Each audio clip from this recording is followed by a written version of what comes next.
Assalamualaikum warahmatullahi wabarakatuh. Yang terhormat Prof. Dr. Ing Suherman STMT selaku dosen pengampu proses industri kimia. Di sini kami dari kelompok B3 akan mempresentasikan hasil diskusi kami mengenai materi fish breaking. Izinkan saya untuk membacakan nama-nama anggota kelompok dari B3.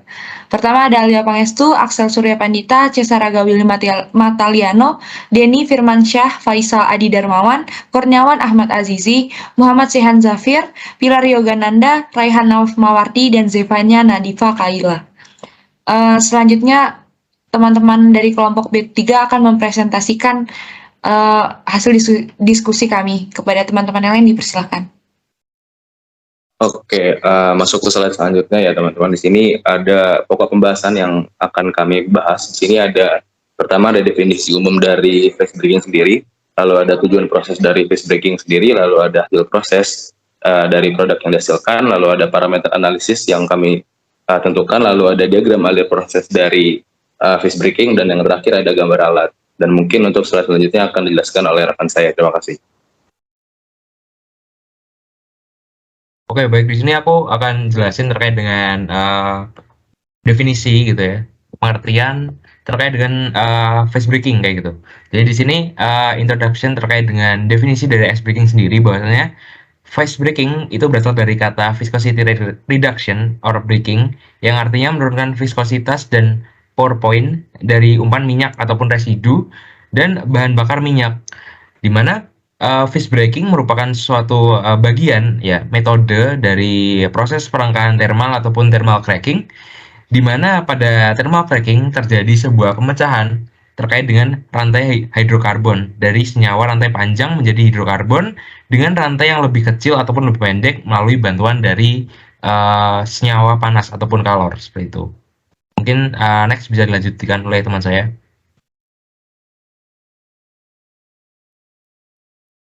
Oke, berikutnya ada tujuan daripada fish breaking itu sendiri adalah untuk menghasilkan bahan bakar cair yang lebih baik dan memenuhi spesifikasi produk yang diinginkan dengan cara mengurangi viskositas dari residual yang dihasilkan setelah proses. Next. Selanjutnya ada parameter pada fish breaking. Yang pertama ada efek atau pengaruh dari umpan selama proses.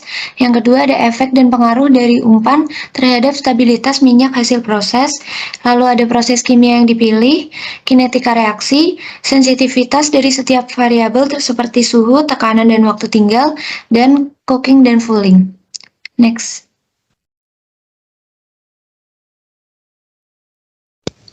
Nah, yang selanjutnya adalah gambar diagram alur proses.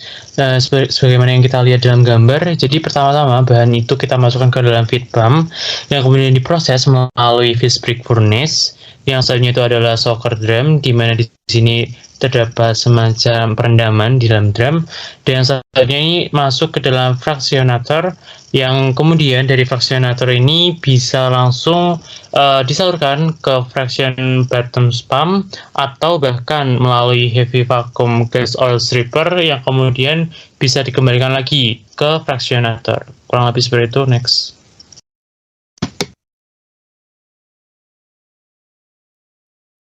Oke, selanjutnya ada penjelasan dari diagram alur proses. Yang pertama itu ada feed atau bahannya itu masuk ke dalam feed pump, kemudian dialirkan ke tungku fish breaker dengan dipanaskan sampai suhunya 480 derajat Celcius.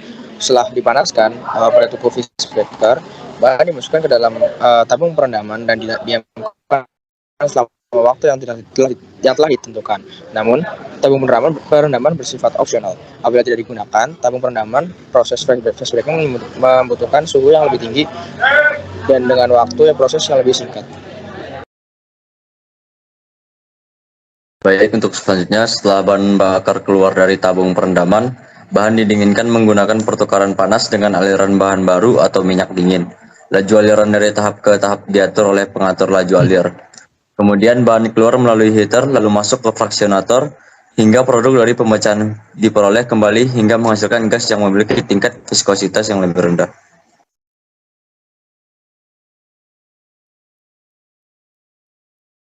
Oke, selanjutnya berikut ini terdapat gambar alat-alat di lapangan seperti yang ada di layar ya, ada fish breaker unit, dan di fish breaker unit ini ada beberapa alat yang lainnya seperti shocker drum, yang mana ini termasuk salah satu alat fish breaker untuk meningkatkan waktu reaksi dan mengurangi suhu reaksi. Lalu ada fraksionator, yang mana fraksionator ini tempat terjadinya fraksionasi, yaitu proses pemisahan di mana sejumlah tertentu campuran dipisahkan selama transisi fase menjadi sejumlah kecil. Jadi sekian, next. Sekian presentasi dari kelompok kami. Terima kasih. Wassalamualaikum warahmatullahi wabarakatuh.